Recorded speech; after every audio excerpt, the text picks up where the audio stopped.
నమస్తే మిత్రులారా, నేను మీ శ్రీనివాస్ చౌహాన్ అడ్వకేట్. మిత్రులారా, ఎవరికైనా అప్పిచ్చేటప్పుడు ఏదైనా ఒక పత్రం రాసుకుంటే దాని మీద ఖచ్చితంగా రెవెన్యూ స్టాంప్స్ అతికించాల్సిందేనా? మిత్రులారా, ప్రామిసరీ నోట్ అంటే ఎవరైతే మన వద్ద అప్పు తీసుకుంటున్నారో ఆ వ్యక్తి ప్రామిస్ చేస్తూ తిరిగి మీకు వడ్డీతో సహా ఇంత కాలం లోపు చెల్లిస్తాను అని రాసిచ్చే పత్రాన్నే ప్రామిసరీ నోట్ అని పిలుస్తుంటాము.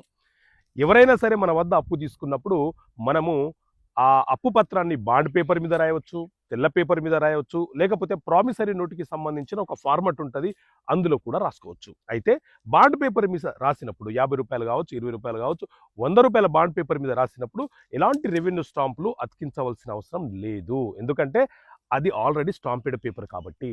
అదే వైట్ పేపర్ ద్వారా మీరు ఎవరికైనా అప్పించినా, లేకపోతే ప్రామిసరీ నోట్ ఫార్మట్ ద్వారా ఎవరికైనా అప్పించినా వాటి మీద మీరు ఎంత అమౌంట్ ఇస్తున్నారో ఆ అమౌంట్కు తగిన విలువ కలిగినటువంటి రెవెన్యూ స్టాంపులను అతికించాలి.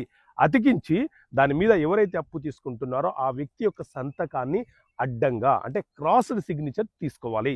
అదేవిధంగా ఆ పరిసర ప్రాంతాల్లో మనం అప్పిస్తున్నప్పుడు ఎవరైతే ప్రత్యక్షంగా ఉన్నారో చూస్తున్నారో వారి యొక్క సంతకాలను సాక్షి సంతకాలను తీసుకోవాలి.